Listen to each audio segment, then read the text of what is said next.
आमंत्रित नहीं किया गया था विवेकानंद को। जानते हैं, ये आश्चर्य की बात है कि शिकागो धर्म संसद सम्मेलन में जिसे आमंत्रित नहीं किया गया, उस व्यक्ति के नाम पर ही उस धर्म संसद सम्मेलन को आज तक याद किया जाता है। तो आप लोग भी मेरे आमंत्रित नहीं थे, आमंत्रित नहीं थे, पर कहते हैं ना, जिनके पास शौर्य होता है, साहस होता है और इच्छा शक्ति होती है, वो किसी भी कपाल पर, चाहे वो कपाल वक्त का हो, चाहे वो कपाल मंच का हो, चाहे वो कपाल कैसा भी हो, अपनी कर्म से कुछ छाप छोड़ ही देते हैं। तो जिस प्रकार 1893 में नरेंद्र दत्त ने शिकागो धर्म संसद सम्मेलन में अपनी छाप छोड़ी थी, इस कला व विज्ञान मेला के 5 दिवसीय कार्यक्रम में मुझे यह कहते हुए तनिक भी संकोच नहीं हो रहा है कि ये कला व विज्ञान मेला आप लोगों के लिए ही यादगार बन गया है, हमारे लिए। और ये जाना जाएगा प्राथमिक शिक्षा महाविद्यालय में प्रशिक्षु जो बीपीएससी टीआरई 2.0 के माध्यम से प्रशिक्षित होने के लिए यहाँ आए थे, उनके लिए ये जाना जाएगा। और ये मेरे लिए सौभाग्य का विषय होगा।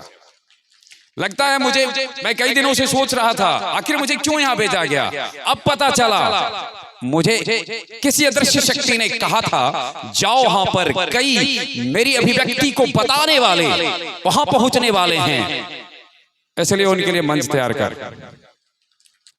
तो मैं उस परमात्मा के प्रति, उस अदृश्य शक्ति के प्रति भी थोड़ा सा आभार प्रकट कर लेता हूं। और आपके लिए तो मैं पहले ही बता दिया कि आपने जो हस्ताक्षर किया है बड़ा याद किए जाएंगे आप। अगली बार पता नहीं किस रूप में होंगे, लेकिन बहुत बहुत याद आएंगे आप। एक बचपन में एक बालक हर किसी से पूछता है have you seen the God,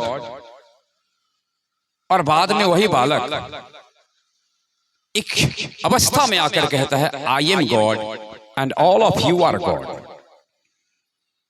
I am God in एक have you seen the God and I am God के बीच का जो मैकेनिज्म है वो समझने वाला।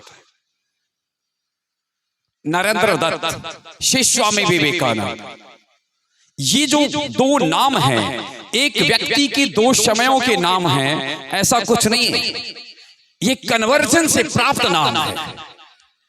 तो जीवन इस रूपांतरण का नाम है।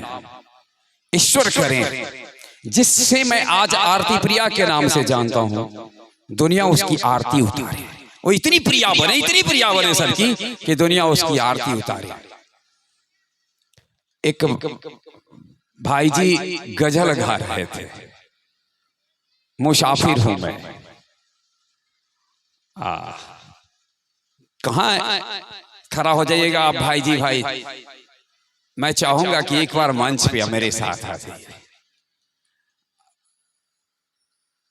बस सच पूछिए तो मैं इसलिए आपको मंच पर दोबारा बुला रहा हूं क्योंकि मेरे जीवन का तो कोई पता खुद नहीं चला, क्योंकि मैंने अपनी कोई मंजिल निर्धारित नहीं की। आप लोगों ने तो अपनी मंजिल निर्धारित की होगी, बीपीएससी या यूपीएससी। मैंने अपने जीवन में मंजिल निर्धारित नहीं की, लेकिन जब आपको सुना तो जी भरा।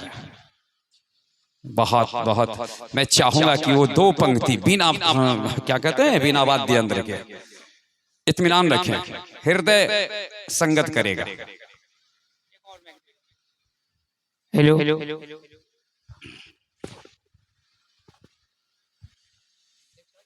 हाँ?